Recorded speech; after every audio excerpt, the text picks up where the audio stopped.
ma rabtaa inaad si fiican ugu hadasho English mana rabtaa inaad ugu dhawaaqdo sida qof u dhashay Englishka waxaan ku hayaa sir xasaasi ah taasoo bedeshay Englishka kumanaan qof oo arday waana akhrinta codka sare ama inaad wax akhrido adigoo codkaada kor u qaadaya maxaa ka dhigaya akhrinta codka sare mid shaqaynaysa waxay isku xirtaa indhaha afkaaga iyo dhagahaaga maxaa loola jeedaa waxay isku xirtaa indhaha afka iyo dhagaha markaad cod sare wax ku akhrinaysid waxaa howlgalaya dhammaan qalabkii lagu baranayay ama qaababkii luuqad lagu baranayay marka laga reebo qoraalka qaababka luuqad loo bartaa waxaa kow ka ah inaad dhageysatid akhridid ama aad ku hadashid sidaas la mid ah markaad cod sare wax ku akhrinaysid waxaa howlgalaya dhammaan qalabkii lagu baranayay luuqadda marka laga reebo qoraalka waxaana kow ka ahaa dhageysiga qoraalka akhrinta iyo hadalka waxaad baranaysaa sida loo hadlo loo dhageysto loona fahmo si wada jir ah waayo markaad wax akhrinaysid weliba cod dheer indhahaagu wax bay akhrinayaan afkaaga wuu hadlayaa dhagahaagana way dhageysanayaan tusaale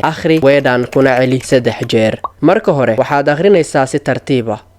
marka labaad way sahlanaanaysaa marka saddexaad codkaaga wuu la qabsanayaa qofka rabaa inuu horumariyo akhrinta codka sare waxaa kula talinayaa marka hore inuu waafajiyo heerkiisa Englishka ama wax akhriskiisa marka labaad waa inuu doortaa waxa uu asaga jecel yahay akhrintooda ha ahaadaan sheekooyin fudud maqaalo war ah qoraalada fiidiyoyada xitaa qoraalada Instagram-kaaga ama Facebook-kaaga sidee loo sameeyaa ama sidee cod dheer wax loogu akhriyaa talaabada koowaad dooro qoraal fudud midda labaad akhri si tartiib ah midda saddexaad ku celceli si dabiici ah midda afaraad haddaa u baahan tahay inaad aragto natiijada codkaada duub adigoo adeegsanaya mobilkaaga ama microphone hadba midkaad awoodo midda shanaad waxaad samaynaysaa shadowing ama ku dayo qof Englishka ku hadla 10 daqiiqo maalin kasta way kugu filan tahay inaad isbedel ku samayso gabagabadii haddii aad rabto inaad ku hadasho English ama dhawaaqaadu noqdo mid fiican lana fahmi karo bilow akhrinta codka sare maanta ma rajaynaysaa inaad bilowdo ama tijaabiso akhrinta codka sare